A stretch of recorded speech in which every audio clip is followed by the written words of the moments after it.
Ma'asyiral muslimin, sidang jamaah salat Jumat yang insya Allah dimuliakan dan dirahmati oleh Allah Subhanahu wa taala. Dikisahkan suatu kali datanglah iblis laknatullah alaih berdialog dengan Nabi, berubah wujud menjadi manusia dan menampakkan diri di hadapan Rasulullah Muhammad sallallahu alaihi wasallam. Lalu iblis ini berkata kepada Muhammad, "Ya Muhammad, kali ini saya datang kepadamu mau bekerja sama." Nabi berkata, "Alhamdulillah. Apa gerangan kerjasamanya?" "Ya Muhammad, saya ingin beritahu di antaramu, umatmu yang menjadi teman saya." Nabi berkata, "Wah, penting ini informasi. Adakah di antara umatku yang menjadi temanmu?" "Ya, di antara umatmu ada 10 jenis manusia yang menjadi sahabat saya." Nauzubillah min zalik. Mudah-mudahan tidak ada di antara kita. Lalu iblis laknatullah alaihi berkata, "Ya Muhammad, di antara umatmu 10 sahabat saya. Satu, yang pertama dan utama yang menjadi sahabat saya, al-mutahawilu bis sholah, mereka yang menganggap enteng sholat." Siapa mereka yang menganggap enteng sholat? Mereka yang sudah tahu sholat 5 waktu itu wajib. Mereka yang sudah paham bahwa meninggalkan sholat itu dosa, tapi mereka tetap merasa tidak ada dosa ketika sholat. Mari kita periksa hati kita. Banyak di antara kita puasanya Ramadan, kalau dia tinggalkan dia merasa berdosa, bahkan dia tinggalkan dia ganti setelah Ramadan. Banyak di antara kita takut dia berzina, takut dia ngambil sandalnya orang, tapi ketika dia tidak sholat, dia tidak punya perasaan merasa berdosa. Padahal puncak kemaksiatan kepada Allah adalah ketika Anda melalaikan sholat. Saudaraku yang kucinta karena Allah, begitu Anda ibadah baik tapi tidak mendirikan sholat, demi Allah kalian adalah orang yang sia-sia dalam beramal. Kenapa sholat ini penting? Satu, karena sholat ini adalah tanda keislaman kita. Maknanya, biar ibadah-ibadahmu yang baik, yang lain, kamu bangun masjid, silaturahmimu baik, puasa Ramadanmu cukup, tapi tidak sholat, demi Allah kalian kafir di hadapan Allah. Buka Al-Quran surah Al-Fat, di situ Allah jelaskan, Bismillahirrahmanirrahim, Muhammad Rasulullah walladzina ma'ahu asidda'u 'alal kuffar ruhama'u bainahum tarakum ruk'an sujada yabtaguna fadlan minallahi wa ridwana simahum fi wujuhihim min asaris sujud ila akhir ayat. Ayat ini menginformasikan tanda umat Muhammad, passwordnya, ID cardnya kalau kalian mengaku Islam, ruk'an sujada, kata Allah. Kamu lihat mereka ruku dan sujud. Ulama menafsirkan ayat ini, mereka yang mengaku Islam tapi tidak sholat, mereka ulama tafsir mengatakan kafir di hadapan Allah. Kafir itu bukan sekedar tidak meyakini 2 kalimat syahadat. Kafir itu tidak sekedar keluar dari Islam, tapi dia mengaku Islam, yakin 2 kalimat syahadat, tapi dia tidak sholat, sesungguhnya kafir menurut para ahli tafsir. Bahkan Imam Syafi'i menghukuminya, orang yang tidak sholat, kalian tidak pernah nampak di depannya mereka sholat, ketika dia wafat jangan kau sholati jenazahnya. Satu, kenapa sholat penting? Karena dia tanda keislaman kita. Yang kedua, kenapa sholat penting? Karena dia adalah tiangnya agama. As-sholatu imanuddin, sholat itu tiangnya agama. Alhamdulillah, Allah takdirkan saya sebagai penceramah. Saya keliling-keliling dari Sabang sampai Merauke dengan melihat segala jenis bangunan. Ada bangunan bisa berdiri tanpa ada dinding, ada apa? Ada bangunan bisa berdiri tanpa ada atap, ada. Tapi saya belum pernah melihat ada bangunan yang tidak ada tiangnya. Semegah apapun, sekuat apapun suatu bangunan, kalau tidak ada tiangnya pasti bukan bangunan namanya. Itulah sholat. Ketika kita tidak sholat, sesungguhnya kita tidak punya tiang agama. Maknanya ketika Anda tidak sholat, Anda hancurkan agamamu. Yang ketiga, kenapa penting ini sholat? Sholat adalah amal yang paling pertama diperiksa di akhirat kelak. Ketika malaikat pengantar jenazah sudah pada balik, kita wafat dan pengantar jenazah sudah pada balik. Bahkan dijelaskan dalam hadis, langkah kaki orang yang terakhir mengantar jenazah masih kedengaran oleh jenazah. Datang malaikat bertanya kepada sang jenazah, dan yang pertama ditanya bukan puasa, yang pertama ditanya bukan haji, yang pertama ditanya bukan zakat, tapi apa yang pertama ditanya? solatnya. Bagi mereka yang bagus solatnya, dijelaskan oleh Nabi, Marrabuka, siapa Tuhanmu? Maka solat akan berkata, kau mundur. Solat yang akan jawab pertanyaan kita. Salat akan berkata, Das'at, ketika kau hidup di dunia kau rajin pelihara sekali. Sekarang saya yang jaga kamu. Ketika kau hidup kau rajin pelihara dan jaga saya. Sekarang saya tugas jaga kamu. Ditanya Marrabuka, solat kita menjawab Allahu Akbar, Allah Maha Besar. Malaikat lalu bertanya lagi, Man nabiyuka, siapa nabimu? Solat kita akan menjawab lagi, Ashhadu an la ilaha illallah wa ashhadu anna Muhammadar Rasulullah. Lalu ketika itu Allah sampaikan, malaikat, bukan dia yang jawab pertanyaanmu, bukan jenazah itu yang jawab pertanyaanmu, tapi solatnya. Karena dia baik solatnya, tidurkan seperti nikmatnya tidur pengantin baru. Kalau solatnya baik.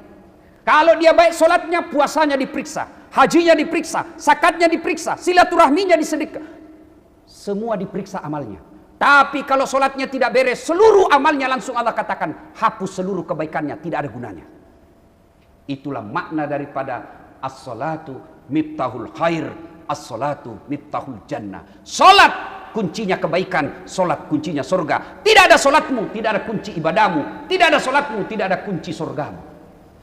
Nanti di akhirat dinampakkanlah pahala bagi orang yang baik, yang banyak pahalanya tapi solatnya tidak beres. Lalu Allah sampaikan, hai Das'at, ini puasamu, ini hajimu, ini zakatmu, ini wakafmu, ini silaturahmimu, ini amal-amalmu yang baik. Nih. Ada 1000 gunung. Lalu Allah katakan, mana kuncimu? Apa kuncinya? Solat. Tidak ada kuncinya. Lalu Allah katakan, hapus seluruh amalmu karena kau tidak punya kunci. Saudaraku, Anda tidak puasa, masih tetap dikatakan Islam. Anda tidak haji, masih bisa dikatakan Islam. Tapi ketika Anda tidak sholat, sesungguhnya telah kafir di hadapan Allah. Kekafiran yang nyata bagi mereka yang meninggalkan sholat. Kenapa? Karena Bapak saudara sekalian, sholat ini tidak ada kesusahan pelaksanaannya. Beda puasa Pak. Puasa Ramadan 30 hari kita lapar. Menahan lapar dari pagi, subuh sampai maghrib. Haji perlu puluhan juta, ngantri bertahun-tahun, sebulan kita tinggalkan keluarga. Zakat perlu modal, tapi sholat, apa alasan bagi mereka yang tidak sholat? Saya tidak hafal bacaan sholat. Wala tai'asu min rauhillah, jangan kau putus asa datang salat jamaah di masjid, meskipun tidak ada bacaan kau baca, imam yang wakili bacaanmu. Saya sakit Ustaz, tidak bisa berdiri, Allah kasih dispensasi, silahkan kau duduk. Saya tidak bisa kena air Ustaz, Allah kasih keringanan, silahkan kau tayamum. Saya tidak tahu kiblat Ustaz dalam perjalanan, silahkan menghadap kemana saja, yang penting niatmu menghadap kiblat, sah. Saya dalam perjalanan Ustaz, tidak bisa sempurna salat saya, Allah kasih keringanan, silahkan kau jamak. Inilah sehingga kenapa salat ini penting, karena pelaksanaannya tidak ada kesusahannya. Maka saudaraku yang masih malas sholat, mudah-mudahan selesai khutbah ini, perbaikilah sholat kalian. Coba lihat Pak, kadangkala sholatnya cuma hari Jumat, itu pun paling terlambat datang, paling cepat pulang. Orang khutbah dia tidur. Tapi begitu ada masalahnya dia salahkan Allah. Ya Allah, kenapa hidupku susah? Ya Allah, kenapa rumah tanggaku berantakan? Kau tidak sholat bos. Coba lihat itu yang selalu terlambat sholatnya Pak. Coba lihat. Itu juga itu minggu lalu. Dia juga itu minggu depan. Lalu mau masuk surga. Memangnya nenekmu yang punya surga? Coba lihat, hafal mukanya itu. Lihat itu di dekat pintu Pak. Kalau sholat Jumat. Itu juga itu yang minggu lalu. Itu juga yang minggu depan. Hanya sholatnya hari Jumat. Paling terlambat datang, paling cepat pulang. Apakah susahnya saudaraku yang kucintai karena Allah? Datang lebih awal sholat Jumat, pakailah parfum, pakai warna putih, sebelum azan sudah duduk, bersalawatlah kepada Nabi sebanyak-banyaknya, nunggu azan Jumat. Selesai sholat Jumat jangan langsung pulang, kau tinggal sekejap saja, 5-10 menit kau minta kepada Allah, kecil buat Allah, bayarkan itu utang-utangmu. Tapi bagaimana Allah mau menolong kita? Sholat Jumat aja kita paling terlambat. Dengar saudaraku yang selalu terlambat sholat Jumat. Dijelaskan oleh para ulama, orang yang hadir sholat Jumat sudah azan berkomandan, sudah naik khatib dan berkata Assalamualaikum warahmatullahi wabarakatuh, kalian baru masuk, buku absen sudah tutup. Sah sholat Jumatnya, tapi sudah tidak masuk dalam buku absen. Nanti di akhirat diperiksa, kenapa banyak sekali alfamu?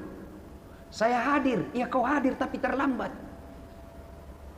Sidang Jumat yang saya muliakan, mudah-mudahan yang selalu terlambat Jumat, malu-malulah kau nanti pulang cepat. Kalau sudah disindir begini, belum juga malu-malu cepat pulang, Pak.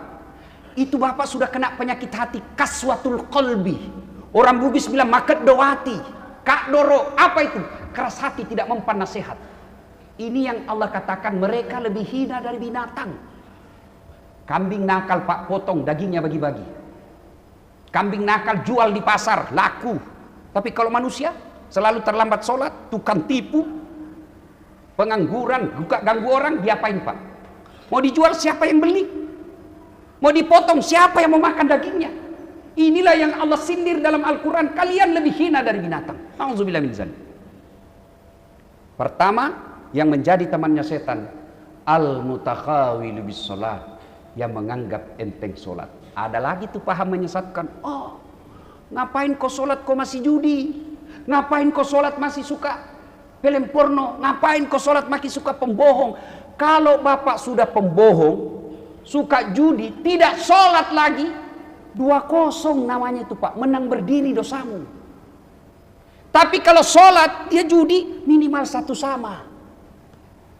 Wala talbisul haqqa bil batil. Allah tidak mencampurkan antara yang hak dan yang batil. Dosa-dosa, kebaikan-kebaikan.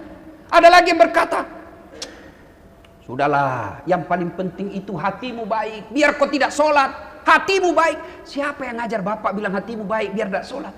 Kalau yang penting hati baik, mestinya Nabi Muhammad tidak usah sholat. Paling baik hatinya, paling bagus akhlaknya, paling bagus tutur katanya. Tapi apa beliau tidak sholat? Tetap sholat. Ya Allah, murahkan rezekiku. Ya Allah, sembuhkan penyakitku. Ya Allah, berikan saya keturunan yang soleh dan soleha. Allah dengar itu doanya Bapak. Maka Allah jawab. Apa jawabannya? Hayya alal falah. Sini. Arti dan makna hayya alal falah itu, sini. Saya kasih kamu apa yang kau mau. Mari saya kasih kau kemenangan. Itu hayya alal falah. Tapi sayang, Allah memanggil kita hayya alal falah. Sebentar, masih bisa 1 batang ini, masih panjang khutbah. Pantas 30 tahun Anda jadi pegawai negeri, tidak bisa lepas dari kredit. Kenapa? Karena Anda jauhi yang punya dunia. Yang kedua, yang menjadi temannya setan, ghaniyun mutakabbir, orang kaya yang sombong. Puncak dari orang kaya yang sombong adalah mereka yang bakhil, pelit, medit, dedekut, seke. Pak, Bapak merantau dari Sulawesi Selatan, datang bekerja ke Medan. Ternyata di Medan tidak dapat pekerjaan. Demi Allah, Bapak masih punya pilihan. Apa pilihan Bapak? Balik kampung. Datang orang Jawa bekerja ke Medan, ternyata di Medan tidak sesuai yang diharapkan. Masih bisa ada pilihannya. Apa pilihannya? Pulang kampung, mangan orang mangan, yang penting ngumpul. Pegawai negeri, pilkada, kalah yang didukung. Yang tadinya kepala dinas akhirnya menjadi staf ahli. Tidak disenang sama wali kotanya, tidak senang gubernurnya. Ada pilihan? Ada. Apa pilihanmu? Pensiun dini. Tidak ada urusan dengan wali kota gubernur. Tapi demi Allah, begitu Bapak masuk kubur, ada pilihan? Tidak senang ini sini, menderita, saya mau keluar dulu. Enggak. Begitu masuk kubur tidak ada pilihan. Kata Nabi, putus semua amal-amalmu kecuali 3 perkara yang bisa mengalir amal-amalmu meskipun kau sudah dalam kubur. Satu di antaranya disebut sadaqatun jariyah, yaitu sedekah. Saya bangga mendengar tadi Pak, saldo kas Pak, lebih 200 juta. Jumat lalu pemasukannya, kalau saya tidak salah dengar tadi, 20 juta. Hari Jumat 20 juta. Jarang-jarang masjid Jumat 20 jutaan ke atas celengannya. Alhamdulillah Pak. Alhamdulillah. Bagi saudaraku yang banyak masalah dalam rumah tangga, yang banyak masalah dengan pekerjaan, mari tolak bala. Dengan cara apa? Bersedekah. Sedekah pembangunan masjid. Bapak lihat ada pembangunan sebelah kanan kita. Ayo sedekah. Bagi mereka yang punya kuasa, mereka yang punya kekuasaan, bantu pembangunan masjid dengan tanda tangan dan kekuasaan. Bagi mereka yang Allah titipkan kekayaan, bantu pembangunan masjid, kirim semen besi ke sana. Anda tidak punya kuasa, Anda tidak punya duit, bantu pembangunan masjid ini dengan apa? Pikiran. Kalau kita cerdas, bantu menjadi arsitek. Ternyata kita juga tidak bisa karena tidak punya ilmu. Bantu dengan tenaga, datang angkat semen, gotong royong. Ternyata juga tidak bisa, maka bantu pembangunan masjid dengan cara apa? Diam. Jangan banyak bicara.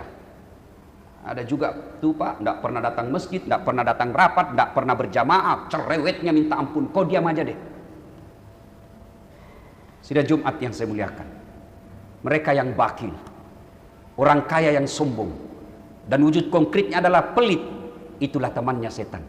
Sebaliknya, orang kaya yang pemurah jauh lebih gampang masuk surga daripada kita yang miskin. Orang miskin berjamaah, orang kaya juga mampu berjamaah. Orang miskin bangun sholat tahajud, orang kaya juga bisa. Orang miskin tadarusan, orang kaya pun mampu. Tapi begitu orang kaya menghajikan orang, mengumrahkan orang, membangun masjid, membangun pesantren, tentu kita orang miskin tidak bisa mengikutinya. Sebenarnya masih ada lagi yang menjadi teman setan, tapi waktu Jumat jualah yang membatasi kita. Pada akhirnya Allah Subhanahu wa taala berfirman, Bismillahirrahmanirrahim. Ya ayyuhalladzina amanu dukhulu fis-silmi kafatan wa la tattabi'u khutuwatis syaitan innahu lakum adu mubin. Wahai orang-orang yang beriman, masuklah engkau ke dalam Islam secara sempurna dan janganlah engkau ikuti langkah-langkah setan. Jangan engkau bersahabat dengan setan, karena sesungguhnya setan itu musuh yang nyata bagi kalian. Dan ternyata Rasulullah menginformasikan ada 10 teman setan di antara kita. 1, mereka yang menganggap enteng solat. 2, mereka yang kaya diberikan kemampuan oleh Allah kekayaan, tapi enggan berzakat dan bersedekah. Semoga Allah menghindarkan kita dari golongan teman-teman setan. Semoga ada manfaat. Lebih dan kurangnya mohon dimaafkan. Nun wal kalami masturun. Billahi fi sabilil haq. Barakallahu li walakum wa izza'il mu'minin. Innahu huwal ghafurur rahim.